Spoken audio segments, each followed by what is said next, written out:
तो फ्रेंड्स, पिछले लेक्चर में हमने 1786 तक के अधिनियमों के बारे में अध्ययन कर लिया था। आज हम लोग 1793 का प्रथम चार्टर एक्ट के बारे में अध्ययन करेंगे। आज जितने भी चार्टर एक्ट आए थे उन सब के बारे में अध्ययन करेंगे। कुल मिला के 4 चार्टर एक्ट आए थे, जिसमें से प्रथम चार्टर एक्ट है 1793 का। यह भी एक प्रकार का अधिनियम ही है जिससे हम लोग जिसको हम पहले से पढ़ते आ रहे हैं। क्लियर है? तो पहला चार्टर एक्ट के बारे में पढ़ते हैं। तो इसमें पहला पॉइंट आपको ये याद रखना है कि इसमें कंपनी का जो एकाधिकार है, जो ब्रिटेन की एकमात्र कंपनी भारत में आकर के व्यापार कर रही है, ये एकाधिकार 20 वर्षों के लिए और बढ़ा दिया गया। तो पहला पॉइंट क्या याद रखना है? तो ईस्ट इंडिया कंपनी के जो एकाधिकार है व्यापार पर, एकाधिकार उसको 20 वर्षों के लिए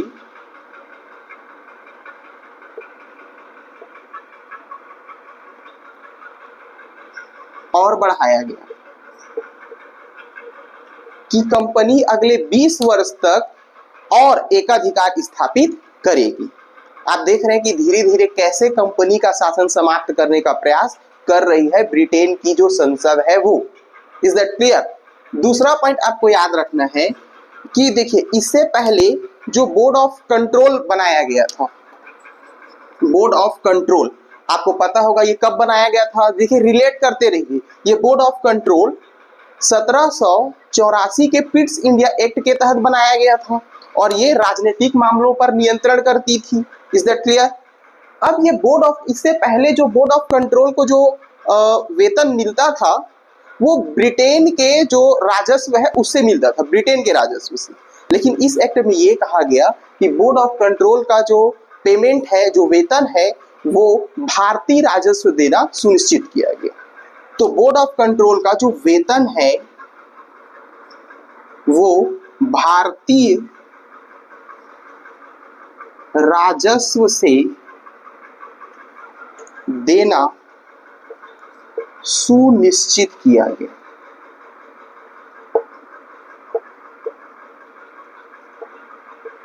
तो ये 2 ही पॉइंट मात्र आपको याद रखने हैं 1793 के प्रथम चार्टर एक्ट के बारे में कि कंपनी का एकाधिकार 20 साल के लिए बढ़ा दिया गया और जो बोर्ड ऑफ कंट्रोल है उनका वेतन भारतीय राजस्व से देना सुनिश्चित किया गया। ठीक है? अब इसके बाद देखिए, चार्टर एक्ट हर 20 साल में आया करती थी। ये प्रथम चार्टर एक्ट है जो 1793 में आया। तो ऑब्वियसली दूसरा चार्टर एक्ट कब आएगा? दूसरा चार्टर एक्ट आएगा 20 साल के बाद, मतलब कि 1813 में। 1813 का चार्टर एक्ट, ये बहुत ही इंपॉर्टेंट चार्टर एक्ट है 1813 का दूसरा चार्टर एक्ट। इसमें जो पहली बात थी वो ये थी कि अब देखिए, एकाधिकार को 20 साल के लिए बढ़ाया गया था। अब इसमें ये कहा गया कि चाय व चीन के साथ, चाय व चीन के साथ एकाधिकार बनाए रखा और अन्य एकाधिकार को समाप्त कर दिया।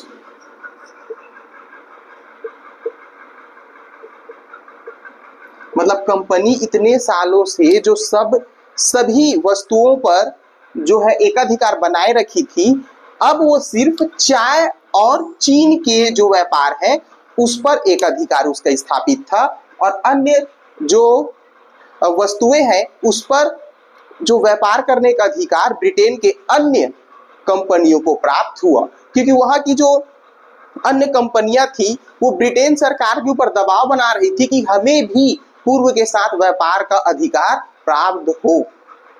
ठीक है? तो इस तरीके से इसमें चल ही वही रहा है कि ब्रिटेन सरकार चाहती यही है कि इनका जो है एकाधिकार समाप्त हो, इनका शासन समाप्त हो और हम भारत में प्रत्यक्ष रूप से शासन को स्थापित करें। Is that clear? तो इसमें क्या कहा गया कि चाय व चीन के साथ एकाधिकार को बनाए रखा और अन्य जो व्यापार है उस पर इनके एकाधिकार को समाप्त कर दिया गया। ब्रिटेन की अन्य कंपनियां आके यहाँ व्यापार करती थी। ठीक है, तो आपसे अगर पूछा जाए कि कंपनी के एकाधिकार को कब समाप्त किया गया, तो 1813 में समाप्त किया गया। और इनके एकाधिकार कब मिला था? 1600 में मिला था, महारानी एलिजाबेथ के द्वारा। यहीं से रिलेट करते जाइए। ठीक है, और ये एकाधिकार 1813 तक जारी रहा, और 1833 इसके बाद के जो चार्टर एक्ट पढ़ेंगे उसमें इनके एकाधिकार को पूर्ण रूप से समाप्त कर दिया गया। ठीक है, ये हम आगे की टॉपिक में डिस्कशन करेंगे।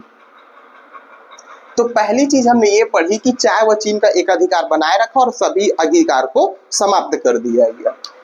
दूसरा पॉइंट हमको ये याद रखना है इसमें कि ईसाई मशीनरों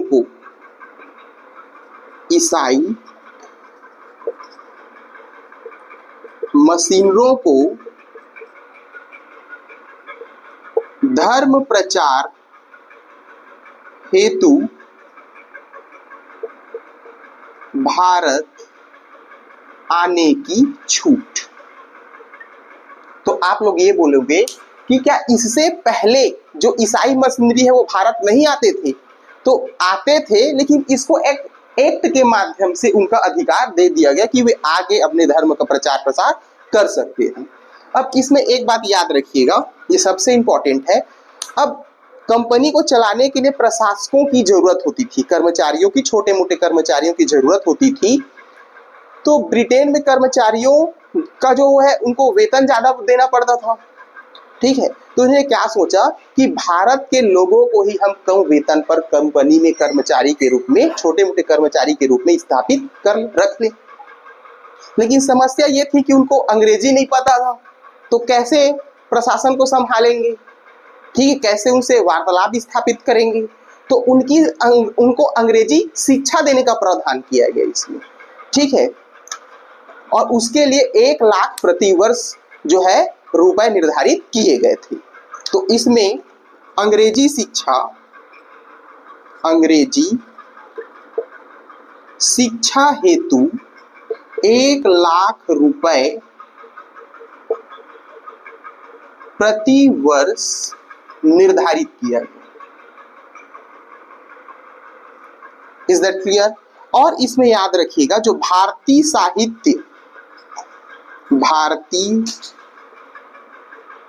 साहित्य व शिक्षा के लिए फंड की व्यवस्था की गई। ठीक है, तो भारतीय साहित्य व इसके लिए कितने रुपए वो निर्धारित नहीं किया गया था, लेकिन ऐसा घोषणा किया गया कि हम भारतीय साहित्य और शिक्षा को प्रोत्साहित करने के लिए फंड की व्यवस्था करेंगे। तो अभी तक देखिए 1813 के चार्टर एक्ट में हमको इतनी सारी बातें जो है ध्यान में रखनी पड़ेगी। ठीक है, आप इसका स्क्रीनशॉट ले लीजिए। ये 1813 के चार्टर एक्ट में इतना ही है, इतना ही पढ़ना है हमको। अब इसके बाद जो चार्टर एक्ट पढ़ना है वो है 1833 का। अब पढ़ेंगे 1833 का चार्टर एक्ट। अब देखिए, मैंने आपको बताया था कि 3 प्रमुख इनके शासन क्षेत्र थे। यहां पर था बंगाल, ये था बम्बई, और यहां था मद्रास। ठीक है, 1773 में मैंने क्या कहा था? केंद्रीकरण की प्रक्रिया अपनाई गई थी, जिसके तहत ये मद्रास और जो बंबई है उसको बंगाल के अधीन कर दिया गया था। Is that clear? लेकिन यहाँ पे ये किया गया, यहाँ पे इनकी शक्ति को और बढ़ाया गया, और बढ़ा दिया गया बंगाल के गवर्नर की शक्ति को, और इन पर अधिक नियंत्रण स्थापित करने की शक्ति दी गई। और बंगाल, अभी तक हम लोग बंगाल का गवर्नर जनरल पढ़ रहे थे। 1773 में हमने देखा था कि बंगाल का गवर्नर कहते थे पहले, लेकिन 1773 के रेगुलेटिंग एक्ट में बंगाल का गवर्नर जनरल कहने लगी। इस चार्टर एक्ट में बंगाल के गवर्नर जनरल के स्थान पर भारत का गवर्नर जनरल शब्द का यूज करने लगे। तो इसमें सबसे पहली बात यही आती है कि पूर्ण केंद्रीकरण की प्रक्रिया अपनाई गई। पूर्ण केंद्रीकरण की प्रक्रिया अपनाई गई, जिसके तहत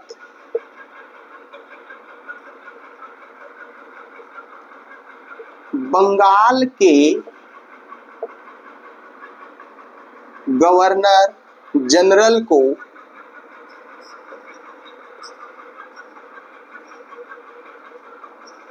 भारत का गवर्नर जनरल कहा गया। भारत का गवर्नर जनरल कहा गया। ठीक है। और पहले गवर्नर जनरल कौन थे? William Bentinck. विलियम बेंटिक ये भारत के पहले गवर्नर जनरल हुए थे, विलियम बेंटिक। अब देखिए, अभी तक ये बंबई सरकार अपना जो है वो विधि बनाती थी बंबई के लिए, और मद्रास गवर्नर मद्रास के लिए विधि बनाती थी, लेकिन इसमें इनकी विधायी शक्ति को भी समाप्त कर लिया गया, इसलिए इसको पूर्ण केंद्रीकरण की प्रक्रिया हम लोग कहते हैं।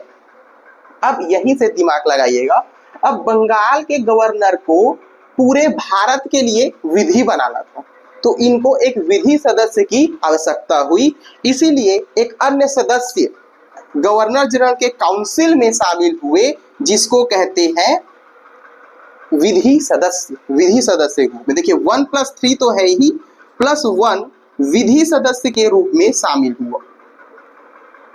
विधि सदस्य के रूप में शामिल, लेकिन ये विधि सदस्य अस्थायी था, मतलब इसको अस्थायी रूप से शामिल किया गया था काउंसिल में। ठीक है। और इनको वोट देने का भी अधिकार नहीं था। ठीक है, वोट ये नहीं दे सकते थे। और वो विधि सदस्य थे, विधि सदस्य का नाम क्या था? मैकाले। आप लोगों ने बहुत बार इसका नाम सुना होगा। तो प्रथम विधि सदस्य थे मैकाले। Is that clear? ठीक है। देखिए, गवर्नर जनरल 1773 में कैसी स्थिति थी? 1+4 था, एक गवर्नर जनरल, 4 उसके काउंसिल में थे। और 1784 के पिट्स इंडिया एक्ट में 1+3 हो गया था। और यहाँ पर देखिए 1833 में ये 1+3+1 अस्थायी रूप से जुड़ा है, और 1893 में ये 1+4 पूर्ण रूप से हो जाएगा। 1893 का जब चार्टर एक्ट आएगा तो ये विधि सदस्य को जो अस्थायी है उसको स्थायी सदस्य का दर्जा प्राप्त हो जाएगा। तो इतनी बात आपने देखी 1833 के चार्टर एक्ट में। अभी कुछ और बातें हमको देखनी है। इसमें देखिए, तीसरा पॉइंट है खुली प्रतियोगिता। खुली प्रतियोगिता, ठीक है, सिविल सेवकों की भर्ती के लिए। सिविल सेवकों की भर्ती के लिए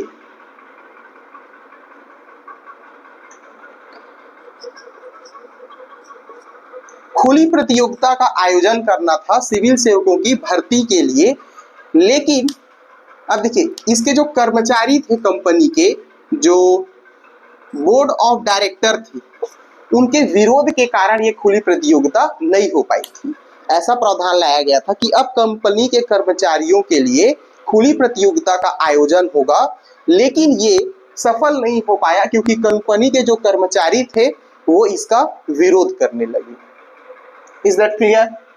तो इतना पढ़ना था हमको 1833 के चार्टर एक्ट में। ठीक है। अब देखते हैं 1853 का चार्टर एक्ट, और ये हमारा आज का लास्ट टॉपिक होने वाला है, और यही आखिरी चार्टर एक्ट था 1893 का चार्टर एक्ट। अब देखिए 1893 के चार्टर एक्ट में मैंने क्या बताया था? 1+4, और ये विधि सदस्य के रूप में स्थायी सदस्य प्राप्त, स्थायी सदस्य बन जाते हैं। ठीक है। और खुली प्रतियोगिता के मांग के लिए ये पहला पॉइंट है, और खुली प्रतियोगिता का आयोजन हुआ 1893 के चार्टर एक्ट में, और उसके लिए मैकाले समिति का गठन हुआ था। मैकाले समिति का गठन। Is that clear? तो मैकाले समिति आई खुली प्रतियोगिता का आयोजन करने के लिए, खुली प्रतियोगिता आयोजन हेतु।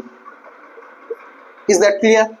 तो 1893 के चार्टर एक्ट में अभी तक हमने दो बातें की कि जो विधि सदस्य थे उसको स्थायी बना दिया गया, और जो खुली प्रतियोगिता का आयोजन करने के लिए 1833 में जो कंपनी के कर्मचारियों के विरोध के कारण असफल हो गया था, वो लेकिन 1893 में वो कंप्लीट हो पाता है, और 1854 में ये बनी थी मैकाले समिति, 1854।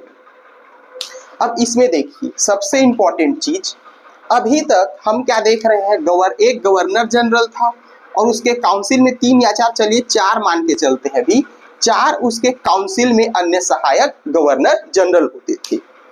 ये दोनों कार्य करते थे, कौन कौन सा? यही विधायिका थी, यही विधायिका का काम भी करती थी और कार्यपालिका का भी काम करती थी। विधायिका मतलब यही विधि बनाती थी और यही उसको लागू भी करते थे, दोनों काम यही करते थे। Is that clear? लेकिन 1893 के चार्टर एक्ट में इनके कार्यों को विभाजित कर दिया गया। कैसे विभाजित किया गया तो वो हम देखते हैं। ठीक है, देखिए अभी तक हमने देखा कि 1+4 की स्थिति थी। अब इसमें 6 अतिरिक्त सदस्यों को जोड़ा गया। ठीक है, इसके सहायक के रूप में ये 4+6 और 2 और बढ़ा सकते थे। काउंसिल की बात कर रहा हूं मैं, ये गवर्नर जनरल, ये उसके काउंसिल में, और ये 6 अतिरिक्त सदस्य को बढ़ाया गया और ये 2 अन्य और बढ़ा सकते थे। तो टोटल ये 12 सदस्य हुए। टोटल ये 12 सदस्य हुए जो क्या करती थी? विधि बनाती थी,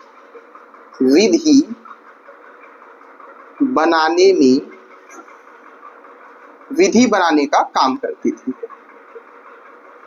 ठीक है, ये 12 सदस्य विधि बनाते थे। Is that clear? और ये देखिए, ये वाला हिस्सा, ये विधायिका कहलाएगी। ये 12 सदस्य कौन सा? ये 4, 6 और ये 2, ये 12 सदस्य ही है जो विधायिका का काम करेंगे।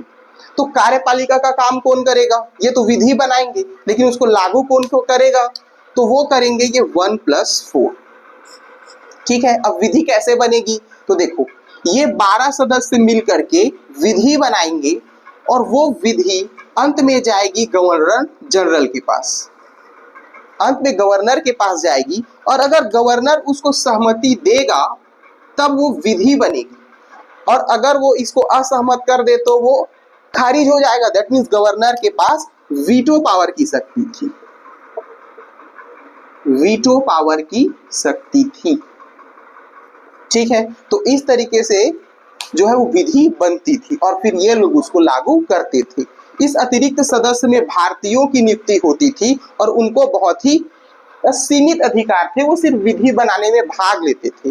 अब इन्हीं अधिकारों के बारे में आगे चर्चा करेंगे, तो ये अच्छे से पढ़िएगा, बहुत लोगों को समझ में नहीं आता है। ये कार्यपालिका का काम करेगी और ये करेगी विधायिका का काम। तो इस प्रकार इसको छोटी संसद कहा गया, इसको कहा गया छोटी संसद,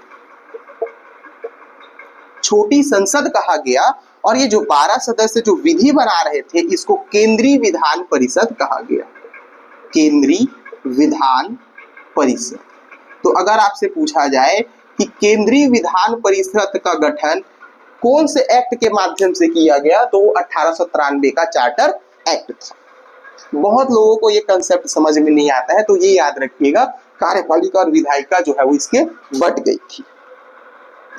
ठीक है, अब इसमें अगला पॉइंट याद रखिएगा। अगला पॉइंट ये है कि इसमें जो ईस्ट इंडिया कंपनी है उसके कार्यकाल का कोई बात नहीं किया गया था। कार्यकाल की चर्चा नहीं की गई थी। दैट मीन्स अभी तक हम पढ़ रहे हैं कि 20 साल तक रहेगा, फिर एकाधिकार रहेगा, फिर ये रहेगा, लेकिन इसमें उनके कार्यकाल की चर्चा नहीं की गई थी। हम देखें कि 1833 के चार्टर एक्ट में उनका एकाधिकार पूर्ण रूप से समाप्त कर दिया गया था। अब वो विशुद्ध जो है वो प्रशासनिक इकाई के रूप में कार्य कर रही थी, ठीक है, लेकिन इसमें उसके कार्यकाल की चर्चा नहीं की गई थी। तो इससे ये पता चल रहा था कि कंपनी का शासन कभी भी जो ब्रिटेन की संसद है वो समाप्त कर सकती थी। और फिर 1857 में आपको पता है कि 1857 में क्रांति हो गई और 1858 में फिर इनको चार्टर एक्ट जारी करना पड़ा, जिसमें कंपनी का शासन पूर्ण रूप से समाप्त करके सीधा जो ब्रिटेन की सरकार है वो अपने हाथों में कर ली। तो देखिए इतना सारा बात हमने आज के टॉपिक्स में किया। अब एक लेक्चर आएगा वो थोड़ा बड़ा हो सकता है, जिसमें हम पूरा जो 1858 से 1957 में जो जो प्रावधान आए थे उसके बारे में चर्चा करें। आई होप आप लोगों को समझ में आया होगा। Thank you.